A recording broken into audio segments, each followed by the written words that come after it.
Voilà. Donc, qu'est-ce que je vous propose ce soir? Durant l'heure et demie, on verra combien de temps ça dure. Donc, c'est une démarche que j'ai intitulée Initiation à une lecture non duelle de textes bibliques.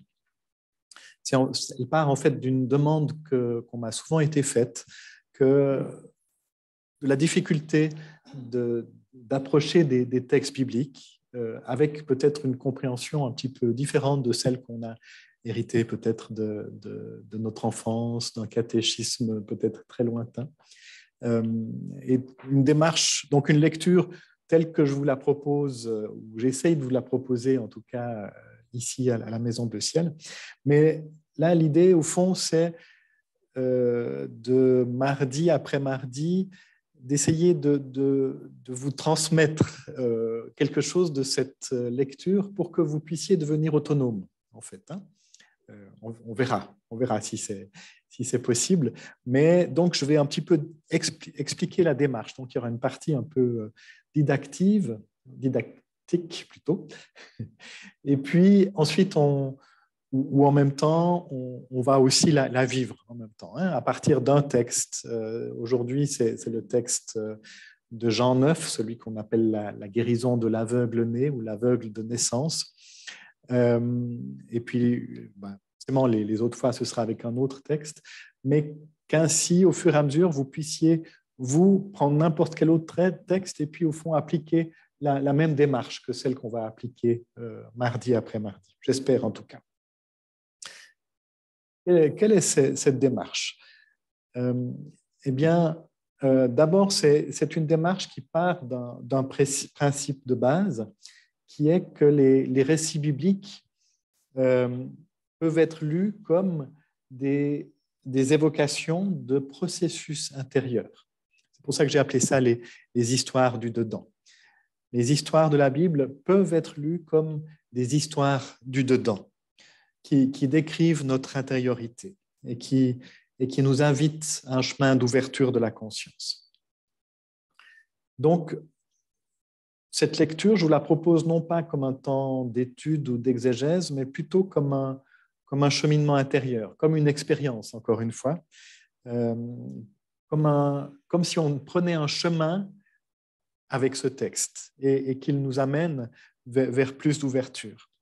Donc, ça demande une disponibilité intérieure, pas seulement mentale, mais une disponibilité de toute sa personne, de tout son corps, de toute son affection, de tout ce qui est de l'ordre de l'attention à ce qui se passe au-dedans de moi.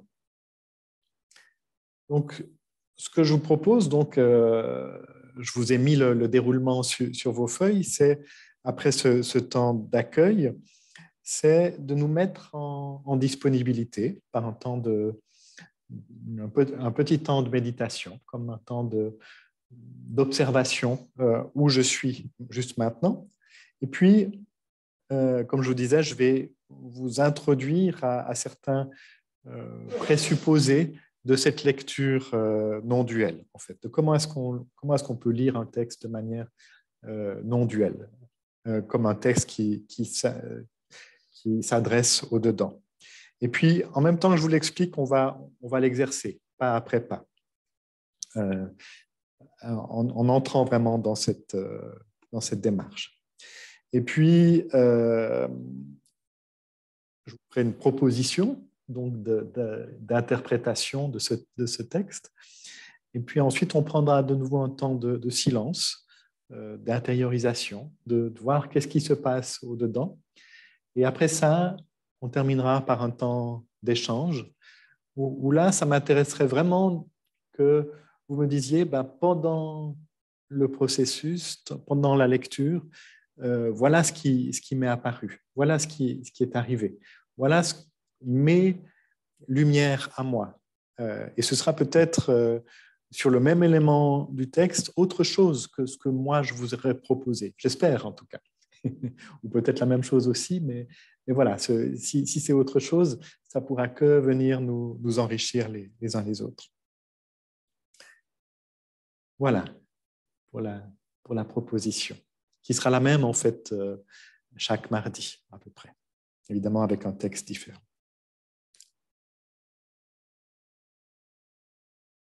Voilà. Donc, je vous invite à rentrer dans ce temps.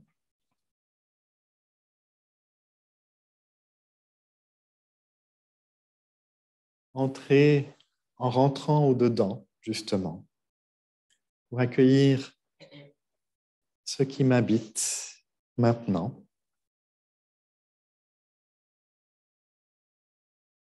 Faire cet exercice tellement utile et en même temps peut-être tellement rare d'observer juste ce qui m'habite.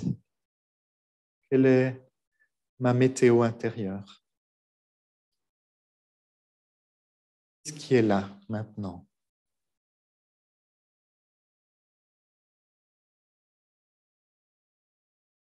Vient peut-être d'un autre lieu, de plusieurs autres lieux où j'ai vécu des choses aujourd'hui. J'ai rencontré des personnes, où j'ai eu peut-être des activités, peut-être entendu des nouvelles. J'ai été traversé par toutes sortes de pensées, toutes sortes de préoccupations. J'ai accompli des tâches. Je viens de là. Comment c'est maintenant, au-dedans, dedans de moi? Juste observer.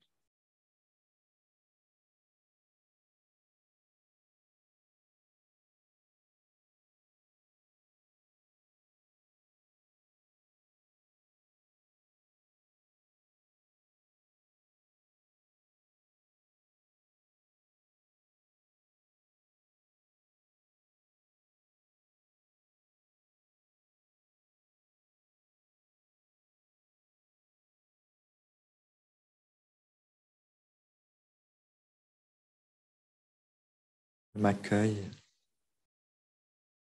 dans mon corps.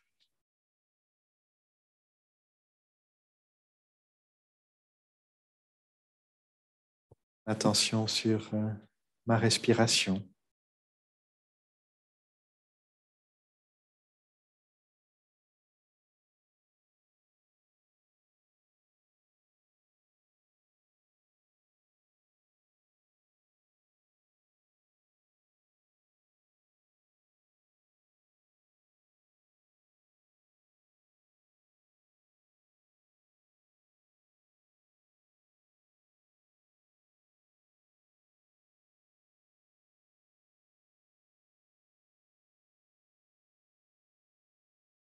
Je dis au-dedans de moi-même, me voici.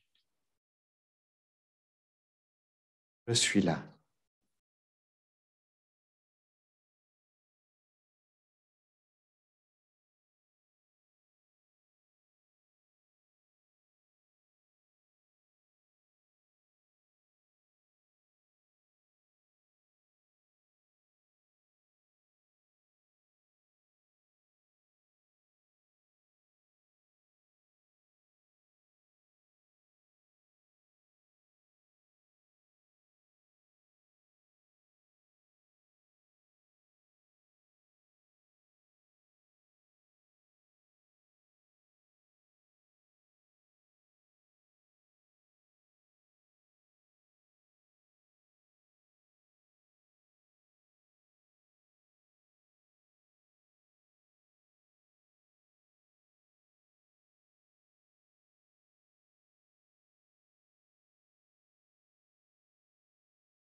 voile au-delà de tout,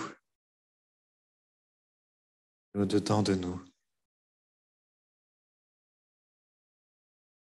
Nous accueillons en nous ta respiration.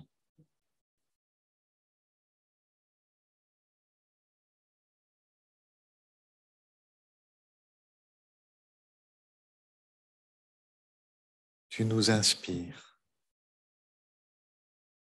Tu nous respires. Tu es la respiration de notre vie.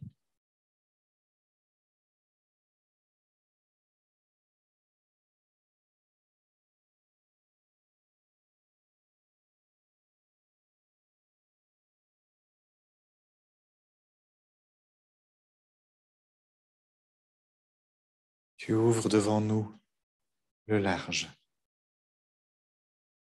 l'infini des possibles.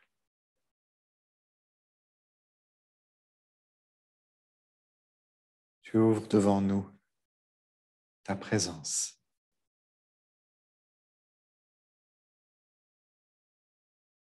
Ici.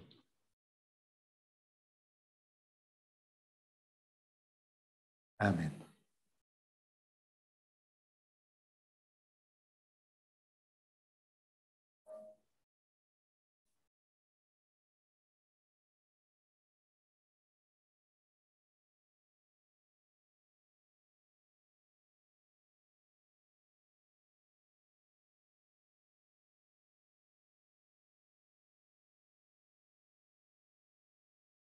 Donc, initiation à une lecture non duelle des textes bibliques.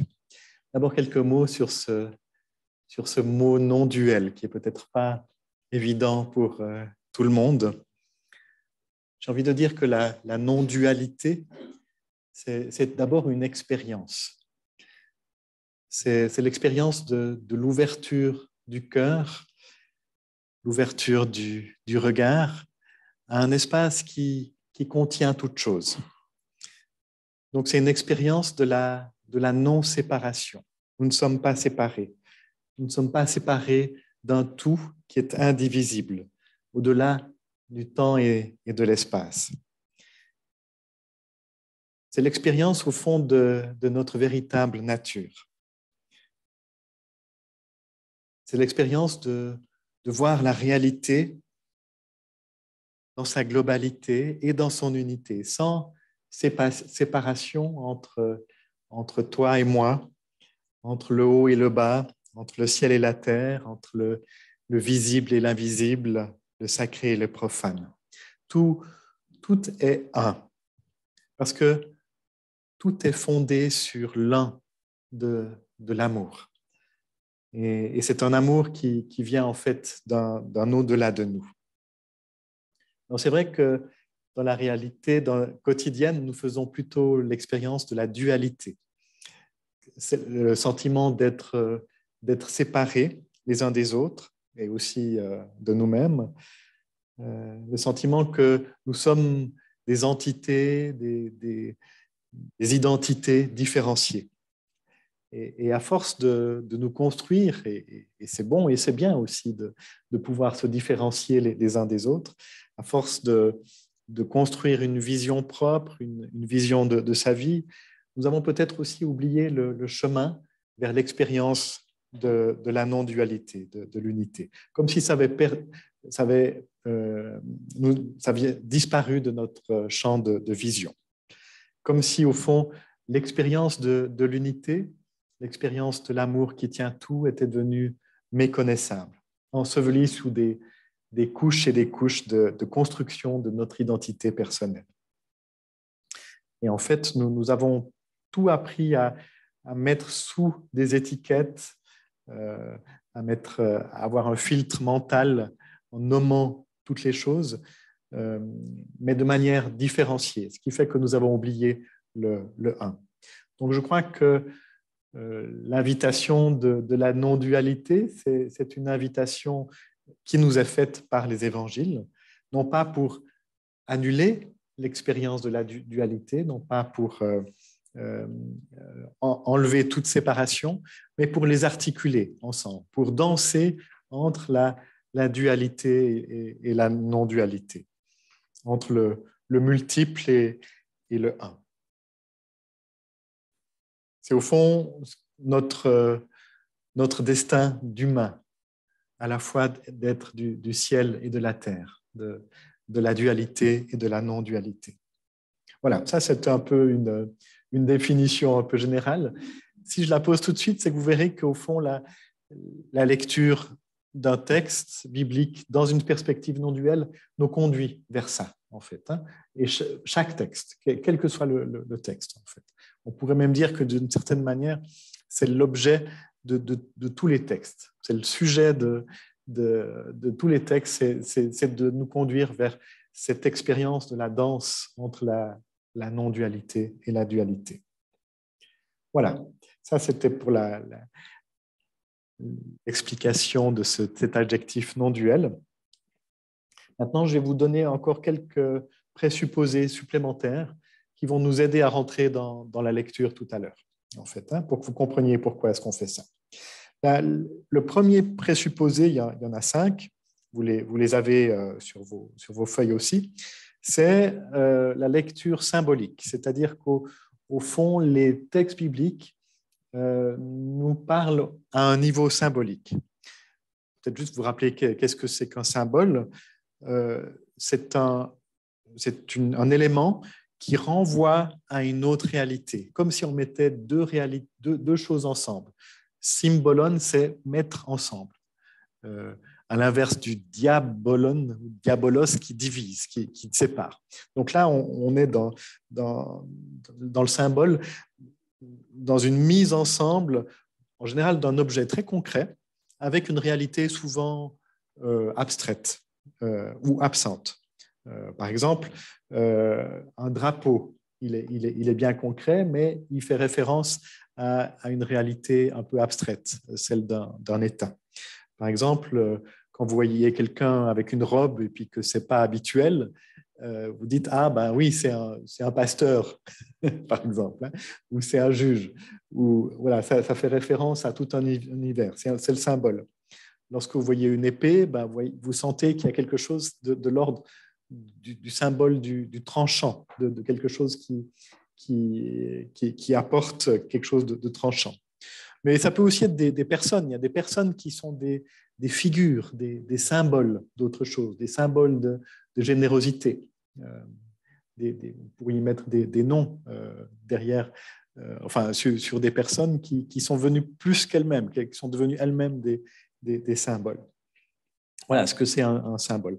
Donc, au fond, l'idée, c'est d'entrer dans le texte biblique en se disant chaque mot, chaque expression, chaque phrase évoque une réalité symbolique, quelque chose qui est au-delà de la première compréhension du mot. Ça, c'est le premier présupposé. Et c'est intéressant parce qu'il se trouve que le texte qui a été choisi pour aujourd'hui, pas par moi, mais qui nous est proposé donc à la lecture dans les églises dimanche prochain, le dernier verset parle spécifiquement de cette lecture symbolique. Donc, c'est vraiment tout à fait dans le texte en plus. Le deuxième présupposé, j'ai déjà un peu dit, c'est que les récits bibliques peuvent être lus comme des évocations de processus intérieurs. Ils décrivent notre intériorité, ils nous invitent à un chemin d'ouverture de l'intériorité, d'ouverture de la conscience. C'est donc une lecture possible. C'est celle que je vous propose ici, mais il y a évidemment d'autres lectures. Donc, il ne faudrait pas non plus dire, voilà, nous, on a trouvé la bonne manière de lire et toutes les autres sont fausses. Non, c'est une manière. Moi, je considère que c'est peut-être la manière maintenant qui me parle le plus ou qui nous parle le plus, mais peut-être que dans un autre temps de ma vie, ce sera autre chose. Troisième présupposé, si l'ensemble du texte évoque un processus, chaque élément du texte représente une part de notre intériorité. Nous sommes chacun des personnages du texte. Chacun des lieux sont les lieux de notre intériorité, d'une manière ou d'une autre. On peut en tout cas les reconnaître de cette manière-là. Quatrième présupposé, c'est qu'au fond, si chaque personnage a une part de notre identité, ces parts, elles sont invitées à dialoguer ensemble. Et on va le voir dans le texte tout à l'heure, il y a certaines parts qui n'ont pas envie de dialoguer, qui se divisent même. Et c'est ce que nous vivons à l'intérieur de nous très souvent, c'est-à-dire qu'il y a une part qui veut une chose et puis une part qui veut autre chose. Et parfois, si nous nous sentons divisés, c'est justement parce que ces parts n'arrivent pas à dialoguer les unes avec les autres. Et c'est toute la démarche de ce qu'on appelle le dialogue intérieur, de faire dialoguer des parts qui sont souvent opposées les unes aux autres. Donc, voilà, l'invitation du texte, et aussi, si c'est un processus, c'est de faire bouger ces parts et de les faire dialoguer les unes avec les autres. Et puis, le dernier présupposé, c'est que le texte nous guide vers quelque part. Et ce quelque part, c'est vers l'unité, vers cette non-dualité dont je parlais. En nous prenant la main depuis notre dualité, notre sentiment de séparation, nous amène vers un lieu où, en tout cas, une part de nous se sentira plus unie, plus dans ce qui fonde notre existence. On pourrait aussi dire, au fond, le texte nous propose une expérience qui est celle du « je suis », du Fils de l'humain. On le verra aussi parce que le texte parle, en général, on traduit Fils de l'homme, mais c'est au sens humain. Donc moi, je dis toujours Fils de l'humain. Le texte d'aujourd'hui parle du Fils de l'humain, ou du jour du Fils de l'humain. Et le Fils de l'humain, c'est au fond, dans cette lecture, ce vers quoi nous allons, c'est-à-dire une personne qui fait l'expérience de l'unité dans la dualité, en fait, qui fait l'expérience de l'unité dans son humanité. Et c'est ça, être humain, en fait. Donc, le Fils de l'humain, c'est celui qui a accompli complètement son humanité. Donc, dans ce sens, le texte, il n'est pas à comprendre encore avec son mental, il est à suivre comme un processus, comme un chemin que l'on reconnaît et qu'on suit. Et d'une certaine manière, quand on lit le texte, il fait son chemin en nous et on se laisse guider par lui. Il faut juste le laisser faire et se rendre disponible. Voilà, ça c'est pour les présupposés. Je vous les rappellerai chaque fois, parce que ce sera les mêmes. Peut-être que je les dirai un petit peu différemment, mais voilà, je vous les répéterai.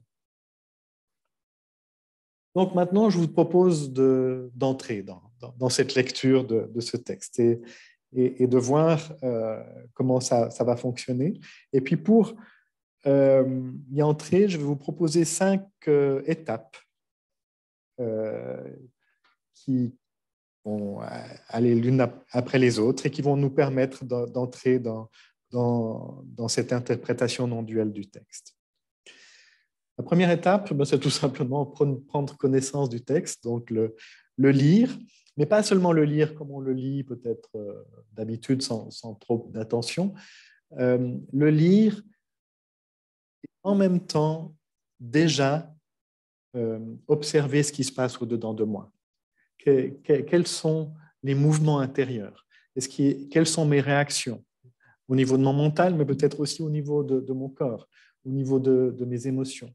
Qu'est-ce qui se passe? Peut-être qu'il y a des choses, je suis étonné, tout à coup, mon corps réagit d'une manière à laquelle je ne m'attendais pas. Ou peut-être qu'il s'ouvre, peut-être qu'il se ferme, peut-être que mon esprit se réjouit tout à coup de voir quelque chose qui est écrit dans le texte et déjà se réjouit de plus l'explorer. Et puis une autre partie de moi déjà se crispe en fait. Donc voilà, première lecture avec cette observation de ce qui est au-dedans. Donc je vous invite à l'écouter et à le lire si vous le prenez sous les yeux.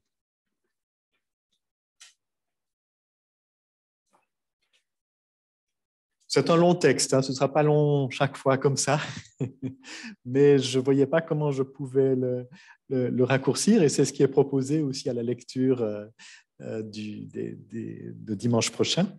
Donc, c'est en fait tout le chapitre 9 de l'évangile de Jean. Mais on va s'arrêter plus spécifiquement sur certaines parties, vous verrez tout à l'heure.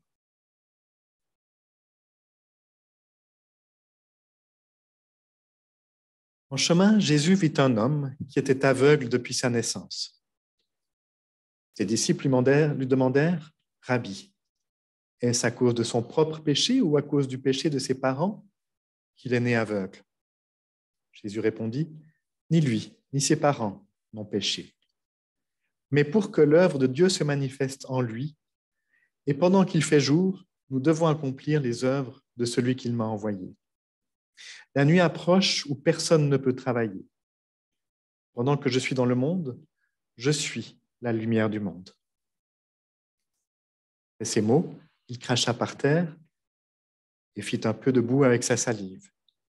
Il appliqua cette boue sur les yeux de l'aveugle et lui dit, « Va te laver à la piscine de Siloé. » Ce nom signifie « envoyé ». L'aveugle y alla, se lava, et quand il revint, il voyait. Ses voisins et les personnes qu'il avait vues mendier auparavant demandaient, « N'est-ce pas celui qui se tenait assis pour mendier ?» Les uns affirmaient, « C'est lui ». D'autres soutenaient, « Non, ce n'est pas lui, mais il lui ressemble. » Lui-même disait, « C'est bien moi. » Ils lui demandèrent, « Comment donc tes yeux se sont-ils ouverts ?» Il expliqua, « L'homme appelé Jésus a fait un peu de boue, il l'a appliqué sur mes yeux et m'a dit, « Va à Siloé te laver. » J'y suis allé, je me suis lavé et je vois. Interrogèrent, « Où est cet homme ?» Je ne sais pas, répondit-il. On amène aux pharisiens celui qui avait été aveugle. Or, Jésus avait fait de la boue et lui avait ouvert les yeux un jour de sabbat. C'est pourquoi les pharisiens eux aussi lui demandèrent ce qui s'était passé pour qu'il voie maintenant. Il le raconta, il m'a mis un peu de boue sur les yeux, je me suis lavé et maintenant je vois. Quelques pharisiens lui dirent, « Celui qui a fait cela ne peut pas venir de Dieu, car il ne respecte pas le sabbat. » Mais d'autres répliquaient, « Comment un pécheur pourrait-il accomplir de tels signes ?» Et ils étaient divisés entre eux. Les pharisiens demandèrent encore à l'aveugle guéri, « Et toi, qui dis-tu de celui qui t'a ouvert les yeux ?» « C'est un prophète, répondit-il. Cependant, les autorités juives ne voulaient pas croire qu'il avait été aveugle et que maintenant il avait retrouvé la vue. C'est pourquoi elles convoquèrent ses parents et le questionnèrent. « Est-ce bien là votre fils? Affirmez-vous qu'il est né aveugle? Comment se fait-il qu'il voit maintenant ?» Les parents confirmèrent. « Nous savons que c'est notre fils et qu'il est né aveugle. Mais comment maintenant il voit, nous ne le savons pas. Et nous ne savons pas non plus qui a ouvert ses yeux. Interrogez-le. Il est assez grand pour répondre lui-même. » Ils parlèrent ainsi parce qu'ils avaient peur des autorités juives. En effet, celles-ci s'étaient déjà mises d'accord pour exclure de la synagogue toute personne qui affirmerait que Jésus est le Christ. Voilà pourquoi les parents dirent « Il est assez grand, interrogez-le ». Les pharisiens convoquèrent une seconde fois celui qui avait été aveugle et lui dirent « Dis la vérité devant Dieu. Nous savons que cet homme est un pécheur. » Il répondit « Je ne sais pas s'il est pécheur ou non, mais je sais une chose. J'étais aveugle et maintenant je vois. » L'interrogèrent. « Que t'a-t-il fait? Comment a-t-il ouvert tes yeux ?» « Je vous l'ai déjà dit, répondit-il, et vous ne m'avez pas écouté. Pourquoi voulez-vous me l'entendre dire encore une fois? Peut-être voulez-vous, vous aussi, devenir ses disciples? » Ils l'injurièrent et dirent, « C'est toi qui es son disciple. Nous sommes disciples de Moïse. Nous savons que Dieu a parlé à Moïse, mais lui, nous ne savons pas d'où il vient. » Il répliqua, « Voilà bien ce qui est étonnant. Vous ne savez pas d'où il vient et pourtant il m'a ouvert les yeux. Nous savons que Dieu n'écoute pas les pécheurs, mais qu'il écoute toute personne qui l'honore et qui fait sa volonté. On n'a jamais encore entendu dire que quelqu'un ait ouvert les yeux d'une personne née aveugle. si lui ne venait pas de Dieu, il ne pourrait rien faire. Ils lui répondirent, « Tu es tout entier dans le péché depuis ta naissance et tu veux nous faire la leçon ?» Ils le jetèrent dehors.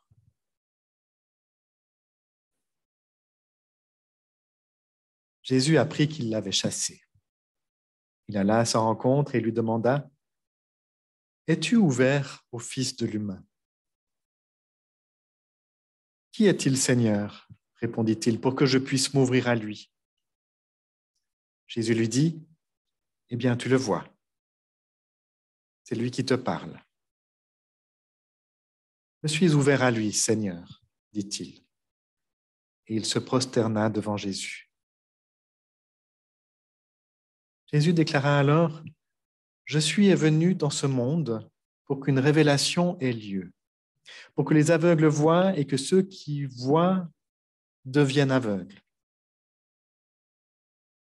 Quelques pharisiens qui se trouvaient près de lui entendirent ces paroles et lui demandèrent, « Serions-nous donc aveugles, nous aussi ?» Jésus leur répondit, « Si vous étiez aveugles, vous ne seriez pas à côté de vous-même. Mais non, vous dites, nous voyons, donc vous demeurez à côté de vous-même. »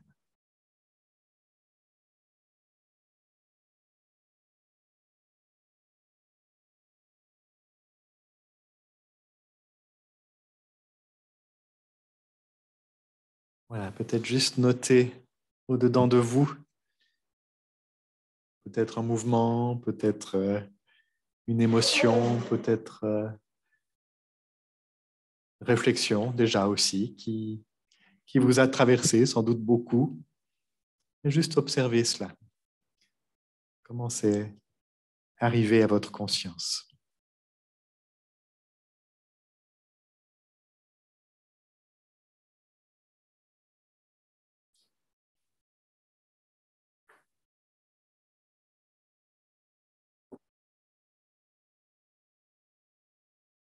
Voilà, donc nous avons lu le texte, observé nos mouvements intérieurs. J'ai tout de suite envie de dire que, je ne sais pas si vous avez remarqué, mais de ce texte, tout se passe très proche les uns des autres. Tous les personnages semblent entendre ce que disent les autres. Hein. On a l'impression que ça se passe dans un mouchoir de poche, dans une salle, que tout le monde est là. On pourrait dire, on a l'impression que tout ce texte se passe dans notre intériorité, déjà. Hein. Première impression. Alors, la deuxième étape, c'est de repérer les personnages et d'essayer de voir déjà quelle part en moi est-ce qu'ils représentent, chacun.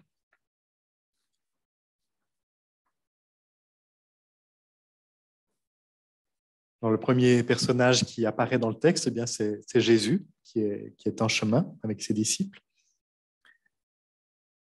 Jésus qui représente au fond ce que je suis appelé à être dans mon être tout entier, ce je suis dont il parle lui-même, ce que je suis appelé à, cette identité au-delà de tout que je suis appelé à reconnaître en moi. On pourra en dire plus tout à l'heure. Les disciples, au début du texte, après ils ont disparu, mais c'est eux qui initient au fond ce qui se passe dans le texte. C'est ceux qui posent une question. Donc on pourrait dire, ben voilà, les disciples représentent cette part de moi qui a besoin d'explications, qui a besoin de réponses. Et là en particulier, c'est des réponses par rapport à une question qui est peut-être la question, c'est au fond, pourquoi est-ce qu'il y a quelqu'un d'aveugle? Pourquoi est-ce qu'il y a le mal dans le monde? Pourquoi est-ce qu'il y a de la souffrance dans le monde? C'est à cause de qui? C'est la question peut-être la plus universelle qu'on puisse imaginer. Donc voilà, il la pose comme ça. Et puis ensuite, il y a un autre personnage, c'est l'aveugle-né. Il représente cette part de nous qui ne voit pas depuis toujours. Cette part de nous qui a un regard qui s'arrête, qui ne s'est pas ouvert, qui ne peut plus s'ouvrir sur l'au-delà, on pourrait même dire sur l'infini de moi. Donc, en quelque sorte, l'aveugle-né, c'est le symbole, là, je prends ce terme, de chacun d'entre nous, chacune d'entre nous, quand nous avons perdu la vision de la source, quand notre regard est devenu obscurci par les apparences, en fait, par les préoccupations. Quand finalement nous ne voyons plus rien, nous ne comprenons plus rien. On y reviendra aussi. Ensuite viennent les voisins, les personnes qui l'avaient vu mendier. On pourrait dire que c'est les parts incrédules de mon être, celles qui, justement, ne peuvent pas s'ouvrir à une autre réalité que celle qu'elles ont toujours vue ou qu'elles voient, qui ne sont pas capables de regarder plus loin que leur bout du nez, j'ai envie de dire, ou que leur bout de coin de la rue, en fait. Hein. Ils ne sont pas capables de s'ouvrir à autre chose que ça. Vous voyez qu'il y a déjà là aussi des parts de nous qui aimeraient y croire quand même, et puis d'autres qui disent oui, c'est lui, et puis d'autres qui disent non, c'est pas lui. Donc il y a des parts de nous déjà qui s'écharpent, déjà là. Et puis il y a ces fameux pharisiens, vraiment les représentants de l'autorité qui peuvent représenter en nous notre mental ou notre ego spirituel qui croit tout savoir, un peu les premiers de classe, cette part première de classe au-dedans de moi, qui a envie de mettre des jugements sur tout, qui a envie de dire pour tout ce qui est juste et ce qui est faux, dans quelle direction il faut aller, dans quelle direction il ne faut pas aller, surtout. Et puis encore les parents d'un enfant adulte, d'un enfant assez grand pour répondre par rapport à lui-même, évidemment. Mais c'est aussi une part de moi qui a peur, au fond, hein, qui a peur de s'engager, qui n'a pas envie de s'engager dans ce conflit. Il faut dire qu'il y avait quand même un enjeu assez fort, c'est-à-dire qu'au fond, il y avait déjà une sorte de condamnation qui était faite à toute personne qui reconnaîtrait en Jésus le Christ, hein, comme il est dit dans le texte. Donc voilà, reconnaître en moi cette part qui fait un pas en arrière en disant « Oh là c'est un peu dangereux, je n'ai pas envie d'aller là, je n'ai pas envie de m'engager dans ce conflit. » Voilà, ça c'est pour les personnages. Peut-être que vous en trouvez d'autres. En tout cas, moi, je crois que j'ai fait le tour. Et puis, il y a aussi les lieux et les matières. Et là aussi, essayer de voir chaque lieu, au fond, c'est quel lieu en moi? Chaque matière, quelles sont les matières dont je suis constitué, que je reconnais là? Donc, les lieux, il y a tout simplement d'abord le chemin, en chemin. Le texte commence comme ça. Nous sommes en chemin. Il y a ce désir en moi d'être en pèlerinage vers la vérité de mon être. Et puis, il y a cette matière de la boue étonnante, hein, que Jésus utilise. On peut déjà entendre derrière la boue le mot glaise, le mot humus. Alors là, il faut avoir quelques connaissances étymologiques du grec, là, en l'occurrence, ou de l'hébreu. Donc, la boue, c'est nous, c'est notre matière à nous, c'est notre glaise. Nous sommes faits de terre. L'humain est fait d'humus. Donc, il prend de l'humain, en fait. Hein. C'est la matière dont je suis constitué en tant qu'humain. Puis la salive, symboliquement, c'est aussi ce qui me donne la possibilité de parler. Si je n'avais pas de salive, je serais bien embêté pour vous parler maintenant. Et la salive, alors elle a une symbolique très, très, très, très riche. Il y a de l'eau, évidemment, mais il y a aussi un élément guérissant, les animaux qui se lèchent pour guérir leurs plaies. Il y a quelque chose au fond du divin dans la salive déjà. Hein. Donc, quand on met de la boue et de la salive, on mélange de l'humain et du divin. Il y a comme autre lieu, il y a cette piscine de Siloé, un lieu où je peux aller me laver. De qui, de quoi? Peut-être de toutes mes identités. Là, en l'occurrence, il se lave de son identité d'aveugle, mais ça peut aussi être le lieu où je me lave de toutes mes mémoires, de toutes mes croyances, toutes celles que j'ai achetées sur moi-même et sur les autres. Le lieu où je me lave de mes œillères, de tout ce qui m'empêche de voir, en fait. Piscine de Siloé, piscine de l'envoyé. Alors, c'est un peu une étymologie mystérieuse, en fait. Hein. On ne sait pas très bien d'où ça vient, pourquoi ce nom a été donné, je veux dire historiquement, archéologiquement, on ne sait pas très bien. Probablement que c'est parce que l'eau venait d'un autre lieu. Et c'est de l'eau qu'on envoyait vers la piscine. Donc, c'était peut-être très concret, en fait. Hein. Mais voilà, c'est peut-être l'eau de l'envoyé, évidemment, qu'on entend peut-être aussi une personne derrière. Hein. On y reviendra aussi. Voilà. Il y a peut-être encore d'autres lieux qu'on va peut-être encore évoquer plus loin. Et puis, après les lieux et les matières, quatrième étape, repérer au fond comment ça bouge dans le texte. Quel est le processus qui est en jeu? Qu'est-ce que je reconnais en moi? Alors, vous pouvez peut-être voir, je vous ai proposé une séparation de ce texte en 4 parties qui sont totalement inégales. D'abord, les versets 1 à 7, qui est simplement le processus de guérison suite à cette discussion entre Jésus et ses disciples. Et puis ensuite, une longue partie des versets 8 à 34, où c'est les conflits, en fait, hein, les conflits d'interprétation. Parce que cette guérison, elle désarçonne bien du monde. Et on voit bien que personne n'arrive à sortir de sa propre vision de la réalité. Et donc, ce conflit devient tellement fort qu'il est reporté au final. Ça, c'est l'ironie incroyable du texte. Le conflit est reporté sur le miraculé. Finalement, c'est lui qui a tout faux, qui a péché, en fait. Voilà.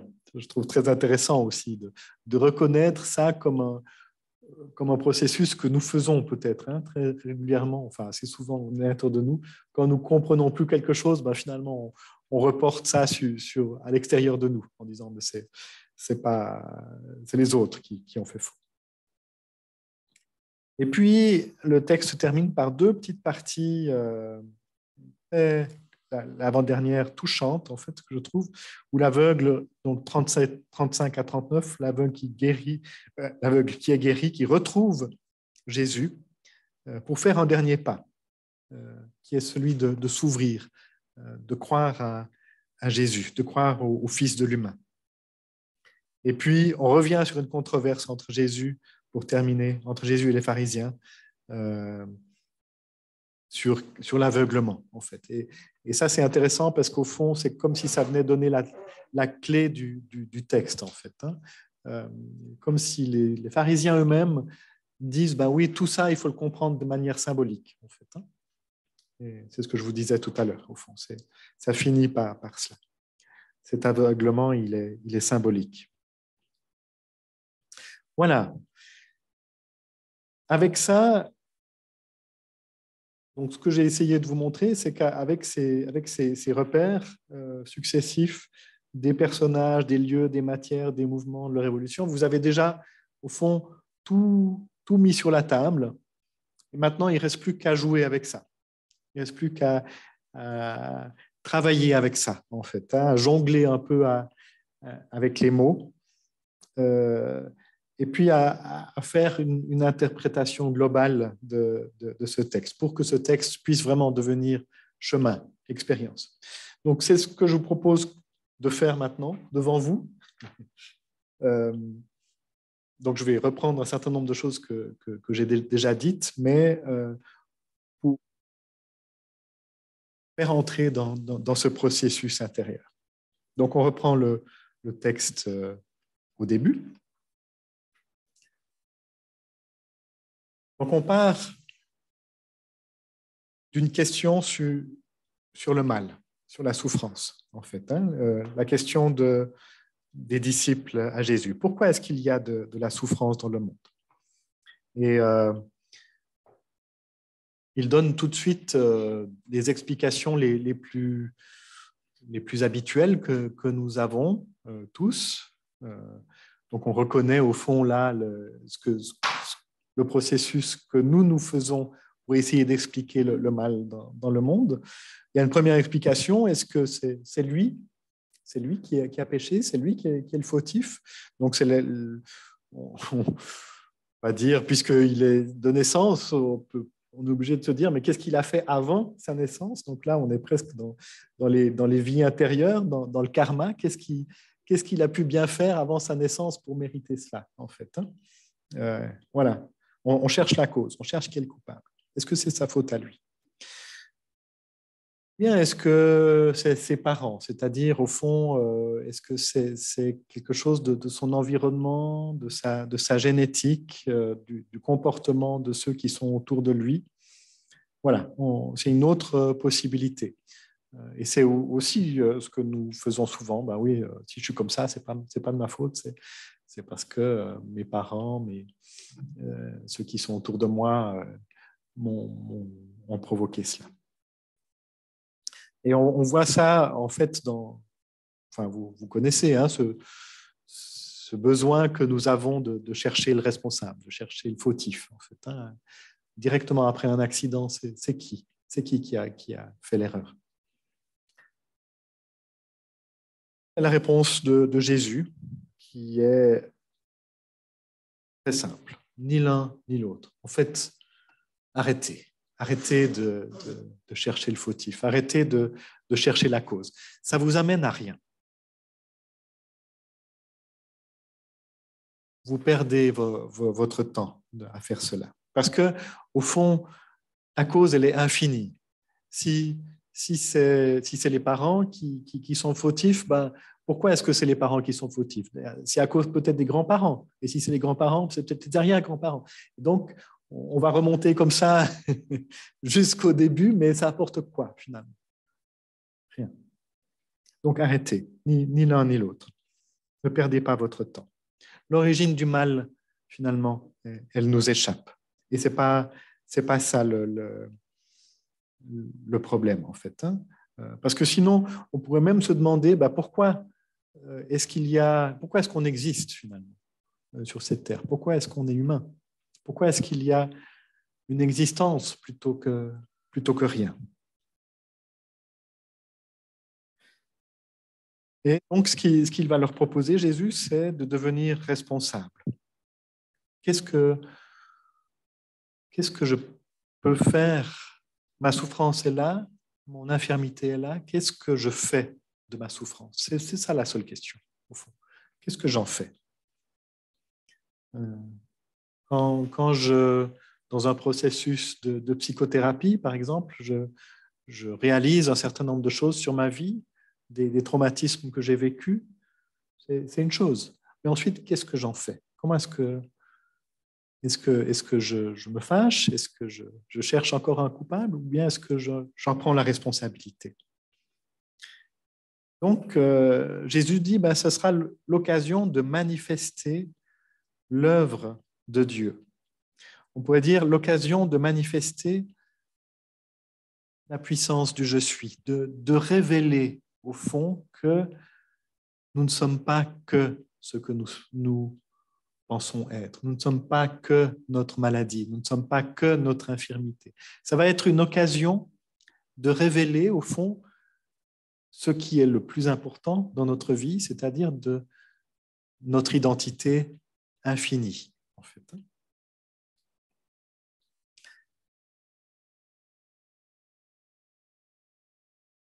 Et ça va donc être aussi l'occasion de révéler notre aveuglement justement. Parce que nous sommes tous cet aveugle de naissance. Nous sommes tous dans cet aveugle de naissance. Et nous sommes invités par Jésus à une guérison, c'est-à-dire à retrouver un regard ouvert, à retrouver cette capacité de voir au-delà, à retrouver cette capacité à voir la présence du divin au-dedans de chacun, de chacune, à reconnaître que nous sommes habités.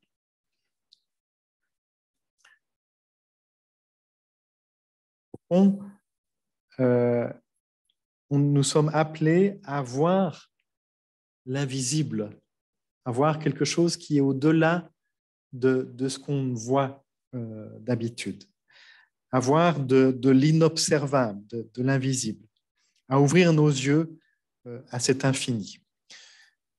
Vous connaissez certainement cette différence que fait Jean-Yves Leloup, et ce que je dis ici, évidemment, vous le sentez très inspiré par Jean-Yves Leloup, la différence qu'il fait entre l'icône et l'idole. L'idole, c'est ce qu'on regarde en étant arrêté par la surface des choses. Une idole, c'est cette statue d'or, ce veau d'or qui brille et qui arrête nos yeux, qui fait qu'on ne peut plus voir au-delà. Et nous avons des tas d'idoles comme ça dans nos vies, des choses qui finalement nous empêchent de voir plus loin. Et puis une icône, c'est bien pourtant une image, c'est bien pourtant un visage, et pourtant c'est un visage qui nous permet de voir au-delà, qui nous permet de reconnaître une réalité invisible à travers cette icône. Bien, c'est ça, au fond, passer d'un regard, enfin d'un aveuglement à une ouverture du regard. C'est passer de l'idole à l'icône, en fait.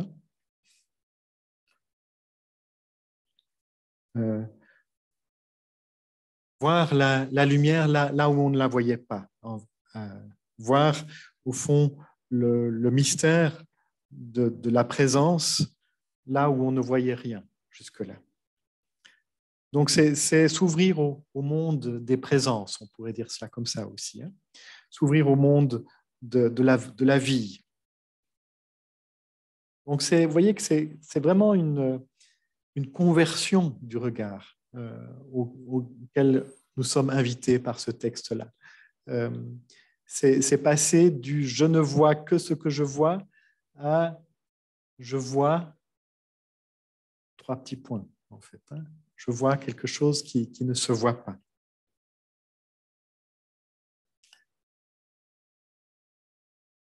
Et donc, la guérison, là, en l'occurrence, se fait de quelle manière? Là, on va avancer dans le texte. Elle se fait avec de la terre, donc je vous le disais, avec quelque chose qui appartient à l'espace et au temps, avec notre humanité, mais qui est mélangée à de la salive. Donc, de la matière qui est réinformée par du divin, par de la parole, par du logos.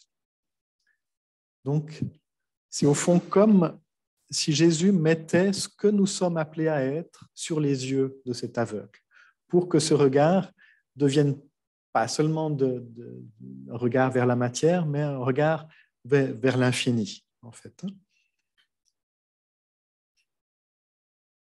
Jean-Yves Leloup dirait, au fond, c'est une information créatrice qui est incluse dans cette boue. Donc, le fait d'appliquer cette boue, ça rend de l'information à ses yeux. Et ils sont de nouveau réintégrés dans cette capacité de voir l'infini. Et il le fait comme une onction, comme d'autres auraient appliqué de l'huile, en fait, pour guérir une autre partie du corps. Là, il utilise de la boue et il fait une onction de boue peut-être qu'on pourrait le faire une fois, hein, dans un exercice, hein, dans un rituel, de faire une onction de boue. Je ne sais pas si ça a déjà été fait dans une église, mais juste pour réinformer notre regard de l'infini, en fait. Et donc, lui communiquer une information qui va lui rendre cette intimité avec le je suis, cette intimité avec l'être. Et on voit que ça ne suffit pas, puisqu'il n'est pas encore, c'est pas ça qui lui rend la vue. En fait, il va retrouver la vue au moment où il va se laver. Donc, il y a comme encore des couches à laver, à enlever. Peut-être que les yeux sont capables de voir, mais il y a encore un revêtement qui est encore là. Donc, il va devoir peut-être se laver de toutes ses mémoires, de tout ce qui l'attache encore dans son corps, dans sa psyché, de tout ce qui l'empêche encore de vraiment ouvrir les yeux. Donc, il va se laver de tout ce qui encombre, au fond, son regard. Voilà. Vous voyez que là, je suis juste au début du texte. Ensuite, il y a toute la suite. Je vais aller beaucoup plus vite parce que vous l'avez compris. C'est qu'à partir de tout ça, il y a des parts de nous qui disent « ouais. Ce qu'il raconte Niels, là, c'est bien joli, mais moi, j'y crois pas. » Ou ce qu'a fait Jésus pour cet aveugle, moi, j'y crois pas. Donc, vous sentez bien qu'au fond, il y a le voisinage, il y a toutes ces voix qui arrivent en masse comme ça et qui vont dire non, c'est pas lui, c'est un autre, en fait. Et puis, ensuite, il y a toutes ces voix des pharisiens qui vont dire non, mais c'est pas juste, c'est pas permis de faire ça comme ça. Il faut respecter un certain nombre de règles. Il y a le sabbat à respecter. Là, il n'a pas été respecté, ça n'a pas été fait selon la loi, tout simplement, et donc c'est pas valable. Voilà. J'espère que vous reconnaissez hein, des voix au-dedans de vous qui disent ça, en fait. Hein. Et je trouve très intéressant la fin du texte, parce que, d'une part, il y a peut-être des voix qui seront toujours là, celles des pharisiens, qui, jusqu'à la fin du texte, resteront coincés dans leur vision des choses. Et peut-être qu'il y a une part de nous qui restera toujours coincée dans une vision des choses. Et puis, il y a cette autre fin du texte qui est ce dialogue entre Jésus et l'aveugle, qui montre que même après avoir été loin de boue et de salive, même après avoir été à la piscine de Siloé, il a encore besoin d'une nouvelle étape, celle de la rencontre où une question lui est posée. Est-ce que tu crois? Est-ce que tu es ouvert au je suis, en fait, hein? Est-ce que tu as fait cela? Et ça, c'est une étape qui est encore supplémentaire. Hein. Peut-être qu'on peut avoir un certain nombre d'illuminations avec nos yeux, de révélations. Peut-être qu'on peut faire des expériences de l'infini. Mais est-ce que c'est vraiment intégré dans ma vie? Est-ce que je suis d'accord à un moment donné de faire le saut, de dire en fait oui, c'est ça la vie, c'est pas juste une petite expérience que j'ai fait à un moment donné. Je veux vraiment croire qu'il y a une autre réalité que j'avais pas vue dans ma vie et que cette réalité elle peut devenir le fondement de ma vie. Et c'est dangereux. Je ne sais pas si vous avez compris hein, dans le texte. Ce que fait l'aveugle là, c'est se mettre sous la condamnation des pharisiens. Puisque ceux qui reconnaissent le Christ seront condamnés, en fait. Hein. C'était déjà prévu d'avance. Donc, je pense que l'aveugle le savait bien. Donc là aussi, mesurer à quel point, au fond, ce switch que nous pouvons faire en nous peut nous amener des ennuis, en fait. Hein. avec le monde, avec les autres, parce qu'on rentre dans une autre vision de la vie, une autre perspective qui est probablement complètement en décalage avec nos proches, avec les autres. Voilà, c'est bien indiqué là, je trouve. Voilà, je vous ai beaucoup parlé. C'est quelle heure? 20 heures. Je propose un temps de silence pendant lequel vous pouvez, si vous le désirez, relire le texte. Puis, nous entrerons ensuite dans un échange où peut-être qu'il y a d'autres choses qui vous seront apparues dans ce texte ou autrement. Ou bien alors simplement, si vous avez le courage de dire quelque chose de votre expérience dans la traversée de ce texte, au fond. Ce que ça a éveillé en vous, ce que ça a bousculé peut-être aussi. Voilà, on verra ça tout à l'heure. Mais je propose de passer encore un temps de silence pour vraiment intérioriser ce texte, le laisser rentrer à l'intérieur. Dans quelques minutes de silence.